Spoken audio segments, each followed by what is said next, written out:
Hello, everyone, and welcome to the sixth ever episode of the Raise Hail Report. I'm your host, Matthew Heiserman, and today we are joined by the host of Overtime on 106.7 The Fan, Lynnell Willingham. Lynnell, it's great to have you on.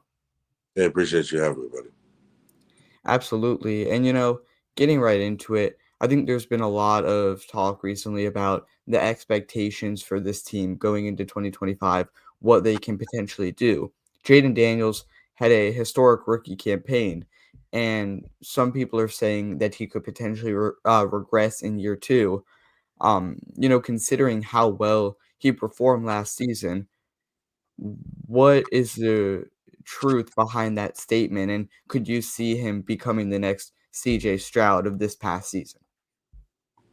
In short, no. I don't think he'll fall victim to some of the struggles that Stroud did, and I think it has a lot to do with the infrastructure that Washington has Mhm. in place. I think CJ Stroud's offensive line eroded last year, and ironically enough, we have their left tackle. So, I know we'll see how that ultimately plays itself out. But no, I really honestly don't even think that people are properly, categorizing what was, CJ Stroud's sophomore year. I wouldn't Mhm. call it a slump really by any stretch. He just wasn't as dynamic as he was the year before. I think there were a lot of things around him that impacted him. Um, but as far as, Jaden Daniels goes, I think having the continuity, having the same infrastructure and coaching staff and offense from the year prior, I think is going to be huge. The verbiage will, stay the same, and he'll be able to build upon what they were able to do last year. And then I just think, and we found this out like very early last year during training camp, and when you hear the stories about, when he's showing up and when he's leaving, I think his, work ethic ultimately will be the big reason why Yeah. there is no slump for him. Mhm. The one big thing that I think, we all should have concern about is health. He got nicked up last year during the Yeah. Panthers game, and it impacted him for about a month. Didn't miss any game action, but like when you look at a guy at his stature, injuries are always going to be something that you're concerned about, especially the volume that he ran last year. Mhm. There was like one thing I'm looking at that he needs to improve on. He can't run as much. I think he led the NFL in scramble attempts last year. Mhm. I think trusting the offensive line more and allowing the pass game to develop down the field will aid him in that. Um, it's so crazy. I don't know if people realize this. Like he barely played against Carolina because he got hurt, and then the Mhm. Dallas game he barely played. If he played both of those games in its entirety, he would have thrown for 4,000 yards last year. Mhm. So like he was right on the cusp of doing that, and I think him as a passer is just only going to continue to evolve. I'll take it a step further. Not only do I think he's not going to sophomore slump, I think you could see a scenario this year where he starts to firmly establish himself in that conversation of, well, is he the best that exists right now in the NFL? Mhm. And then, coming off that NFC Championship game appearance in January, the expectations for this team is through the roof, right? On whether they can get back to that same spot. And it might be hard to replicate that same success. But, in your mind, what would Washington have to do this season for the year as a whole to be considered a success? I don't know if it's like a win total necessarily because I think Mhm. everyone understands the schedule is harder. Mhm. Injuries are a thing. I just think punching your ticket and winning a playoff game will Mhm. probably be like my Mhm. barometer for success. If you can't do that, I would probably consider the season a failure, Mhm. considered where you were last year. It's about not just making the playoffs one year and advancing one year. I think it's about building a sustained winner, and that's like to me probably the most important thing that they have to build on. And the best way to do that is by replicating some of last year's success. Like I don't think anyone would be mad if they didn't win the Super Bowl. I just think that that's the next natural step in the Mhm. progression. When you make the Yeah. title game, I think people naturally start talking about the Super Bowl. I think they'll be in the Super Bowl conversation. I think it all is dependent upon can they get pressure consistently on defense? Can they turn people over? And then more importantly, what they really struggled with last year, can they stop the run? Mhm. And then, they obviously lost to the Eagles in the NFC Championship game last year. Do you feel like Washington made up any ground on Philadelphia this offseason? And if these two teams played again in that same situation this year, has Washington done enough or shown you anything to prove that the outcome would be different? I think they've made up some ground, but it's still to be determined. I think the pass rush of Philadelphia won't be as impactful as it's been because Washington's improved, up front along the offensive line. The one area that I'm not sure about is can you stop Saquon Barkley? And if you Mhm. can't do that, excuse me, if you can't do that, Washington's going to have a tough time. And I think Mhm. we're going to find out right away next year, early in the summer, whether or not they've gotten better at stopping the run because you're not going to go up to Foxborough and join practice with the Patriots and not see Travion Henderson and not see Antonio Gibson.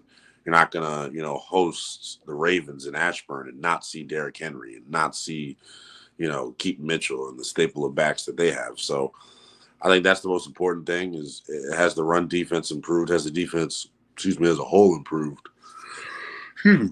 But it's as far as like the defense to me, I think it's everyone's biggest question mark. But like, if the defense isn't better, how does it impact everything else? I think last year the defense was a beneficiary of not having to play a lot because they were always fresh. This was a ball control offense that dominated time of possession. If they can't replicate that success offensively next year, does it put the defense, in a compromising position? And I think that may legitimately be the case.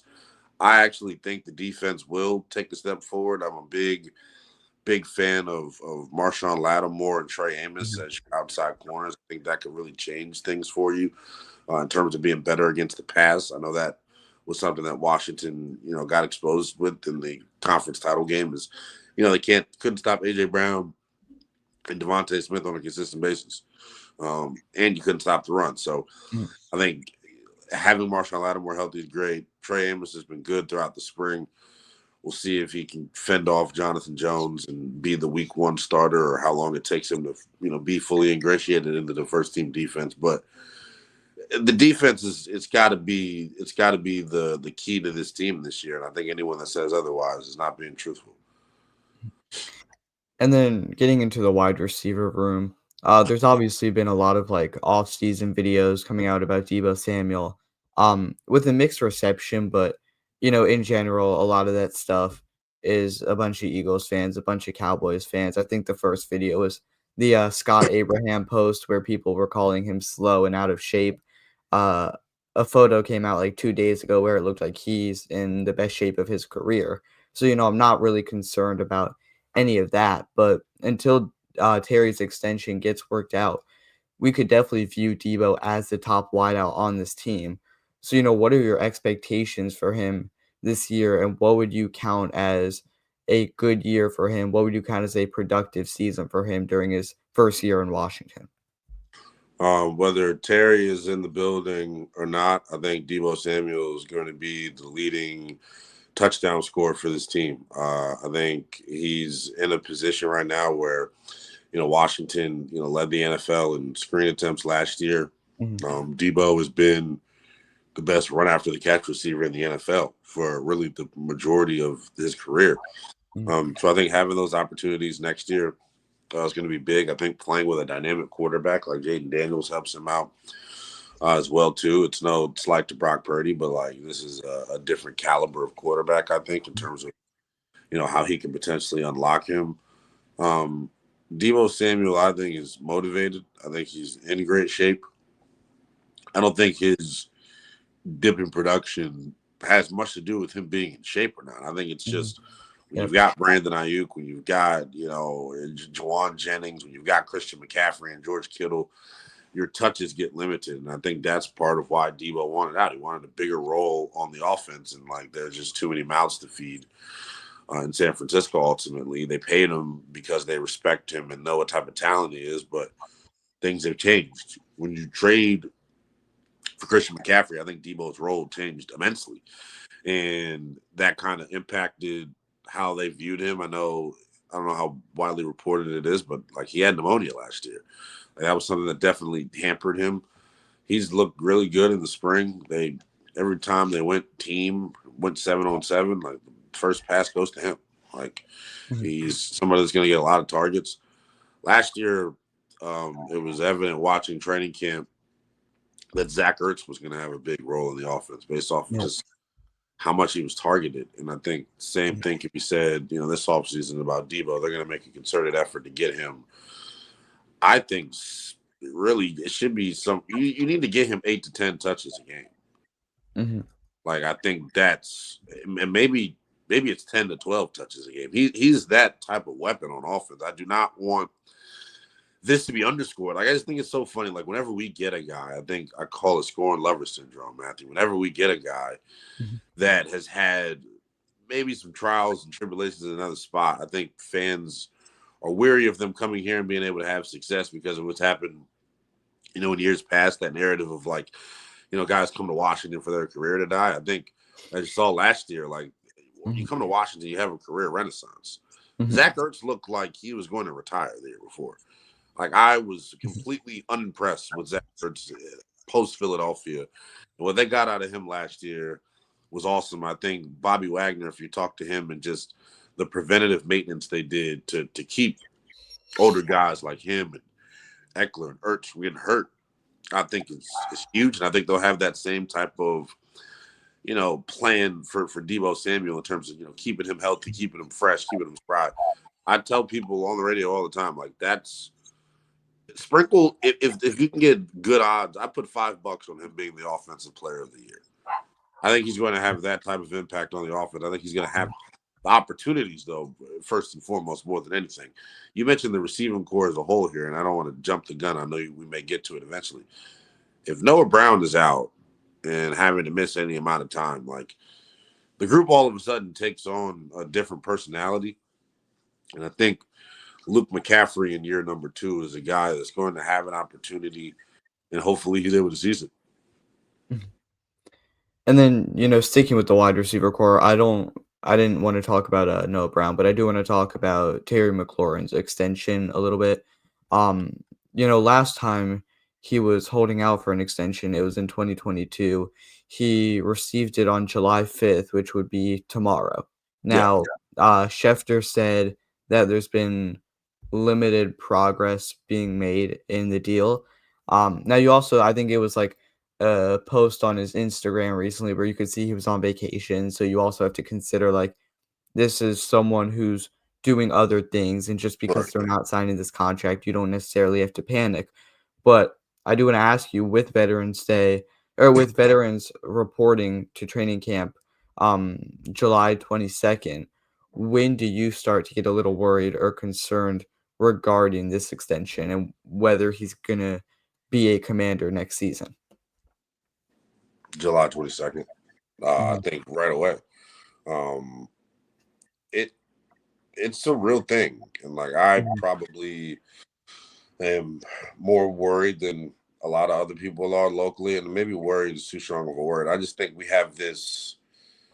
We think that there's like no chance that this like there's just no chance it gets messy. There's no chance that he's not back. I just think that's not the reality of pro sports. Like, this is Yeah. national football. Like, this is business.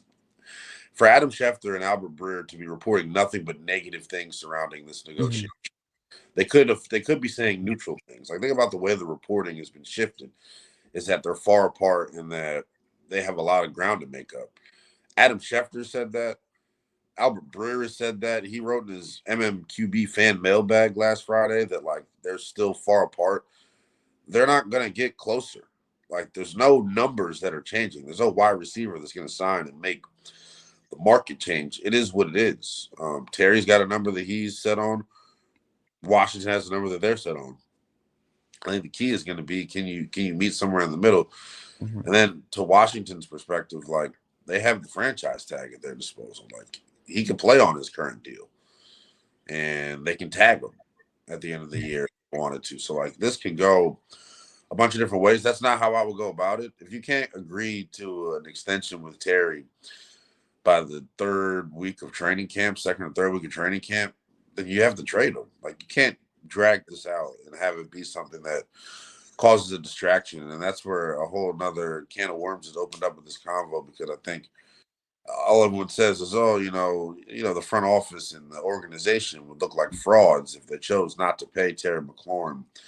Based off everything they're talking about in terms of building culture and being a commander and things of that nature, he's the ultimate commander, is what we keep hearing. None of that matters. At the end of the day, if they can't come to terms on a deal, then you trade them.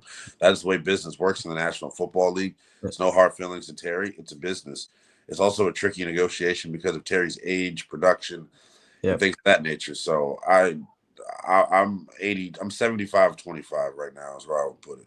Mhm. 75% chance it gets done and everything works. 25% chance it goes south and he's traded or plays out on this deal.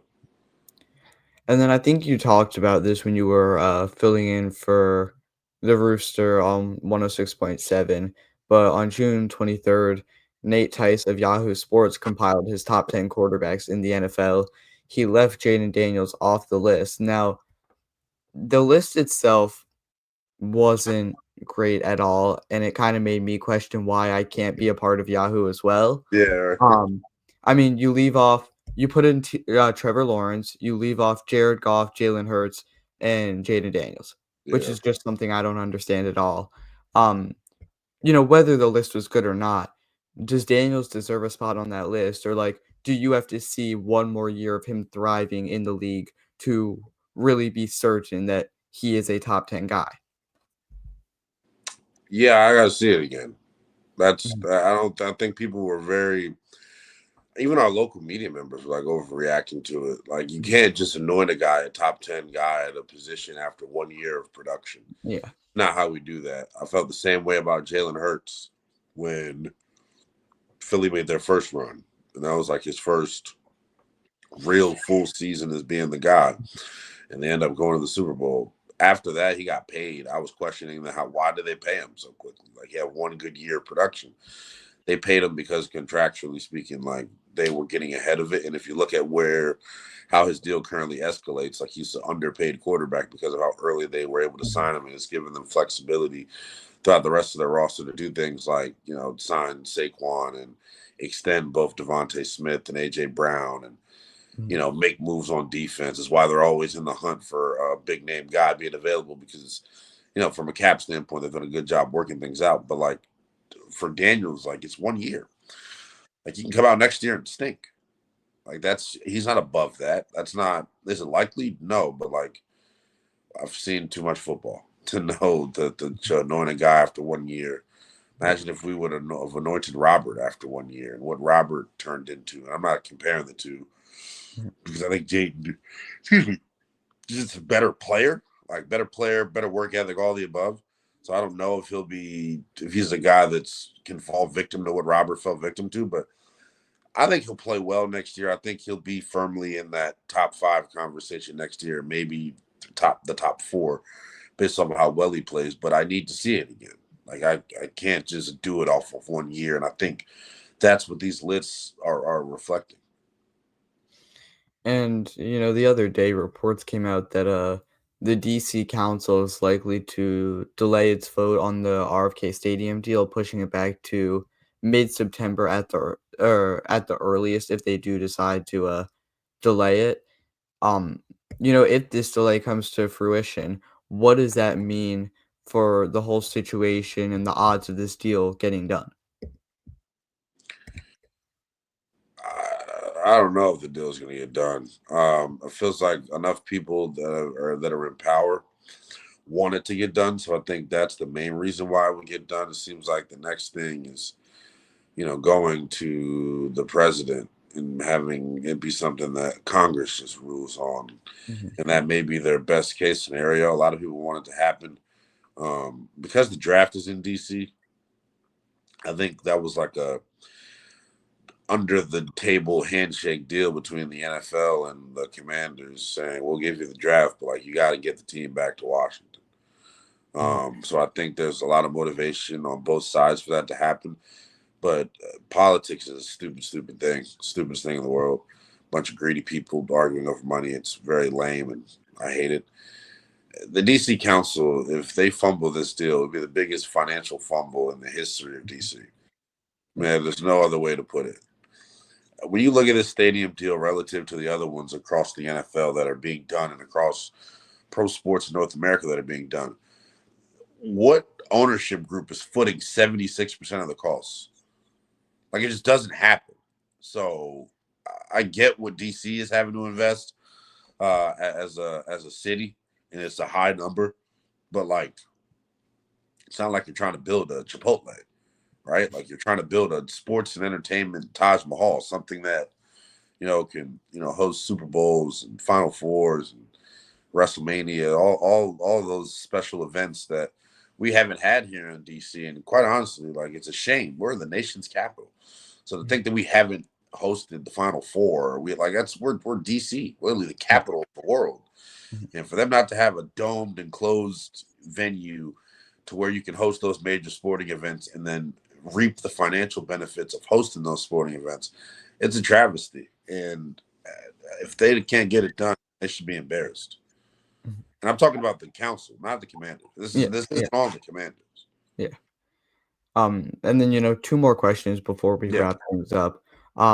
With training camp starting up in a few weeks, what would you say is the most important position battle to watch that could really depend on what we see in training camp? There's a couple, man. Like I think the battle at guard, um, Nick Allegretti and Nate Herbig, Mhm. coming from Pittsburgh. Like, can Nate Yeah. Herbig beat out Allegretti? Will Allegretti keep the job? Can Josh Connerly will he be the full time right tackle over Andrew Wiley to start the season? Wiley actually, when Laramie did not participate in team drills, and Matthew, I received a lot of flack for Laramie Tunsil coverage, conversation, all the above. Mhm, Um, Laramie Tunsil didn't participate in team drills during mandatory minicamp, and it was Andrew Wiley playing left tackle. So mhm. I think he's competing to show like, can he be the swing tackle? I Okay. think him and Trent Scott are competing for that role right now. That's a battle. I think the second wide receiver is a battle. A wide receiver three is a battle, I guess, if you're going to consider Terry and Deebo the top two targets. Like, does Noah Brown, Christian McCaffrey, I mean Luke McCaffrey rather, or Jalen Lane emerge, or is it a veteran like Michael Gallup or Chris Moore that comes out and is able to be good in that spot? The last tight end spot on the roster, I think, is going to be interesting. I think they're going to probably keep four. You have Bates, Ertz, and then, or excuse me, Bates, Ertz, Ben Sinnott, who actually had a really good spring, Mhm, and then who makes it between Colson Yankoff, Tyree Jackson, Cager, and Cole Turner. mhm, That's a battle.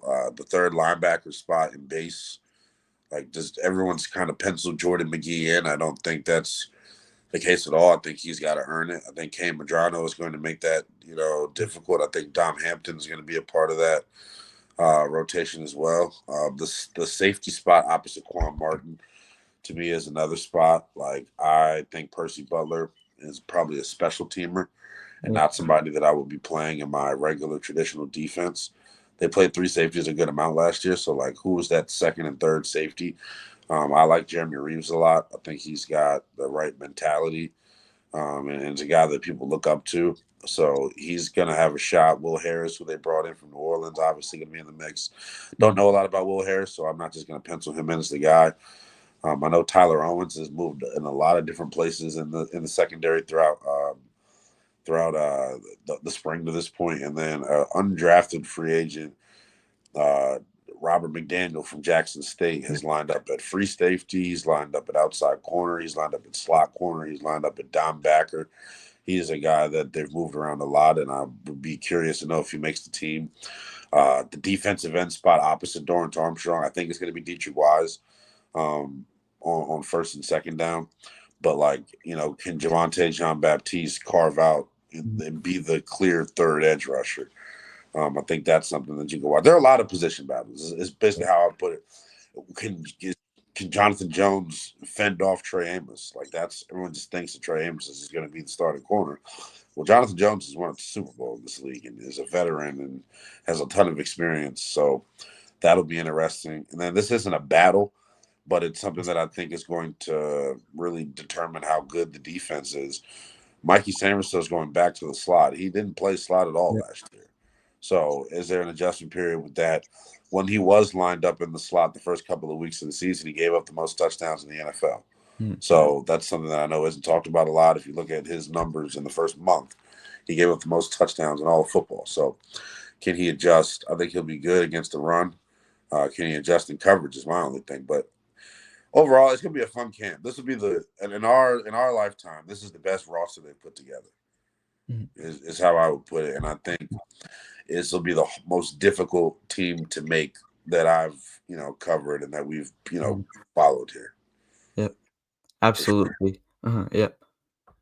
Um, last question real quick before we wrap things up. I might have a whole episode actually coming out about this soon, but if you have one breakout candidate for this team in 2025, who would it be? Okay, breakout. I Mhm. I can do two. I'll go Mhm. one on offense, one on Yep. defense. Breakout meaning like we're not expecting them to produce big things and they do. I don't think it has to be necessarily a young guy, but just someone who takes a big step up in production this year. I think it's Deebo Samuel. And I know we don't have anything to go off of, but I think he Yep. is going to have a monster year for Washington. Like I said Mhm. earlier, I think he Mhm. leads them in touchdowns. I think he's going to get a lot of targets. I think he should touch the ball 10 to 12 times a game via running it, via catching it, screen, etc. Mhm. That's a really dynamic weapon. If not him on offense, I'll give you another offensive guy too, like Brian Robinson. I think is going to have a tremendous year this year. Mhm. Behind a revamped offensive line, I think Yep. you saw it early on in the year. Like he was the bell cow and the needle mover when this offense couldn't throw the ball right out the gate. Like you think about that first Giants game, like they didn't throw the ball really till the second half in the fourth quarter, and you saw Brian Robinson be a guy that was able to be a bell cow for them at times. I thought he finished the season strong. He ran well against Detroit in the playoffs. He's a guy that I think will have a big year. Defensively, I think Javante John Baptiste as a pass rusher coming alive and maybe being that third rusher for them. And then a breakout, another breakout on defense. If it's not going to be Javante, I'm curious to see. I don't want to. It's hard when everyone's hyping up a guy. I tend to like fall back and be like, Mhm. like what? Why is everyone bought in so much? But I think you saw it last year. They really are high on Jordan McGee, and I got the Mhm. chance to talk to him after he was drafted last year. And he just is a guy that's really eager to go out and prove himself. Small school guy going to Temple, definitely was too talented for that school. And if you just look at him, like God put him on earth to play linebacker. Like so, I think he'll be able to have a big year if he can stay healthy. That's his big problem. Mhm. Absolutely, and, with that being said, I can't thank you enough for coming on. For Uh, sure. is there anything else you want to say to the people watching before we wrap things up? Where can they find some of your work? You can follow my social media. That's where all my work is trafficked to. It's at NELL_BTP.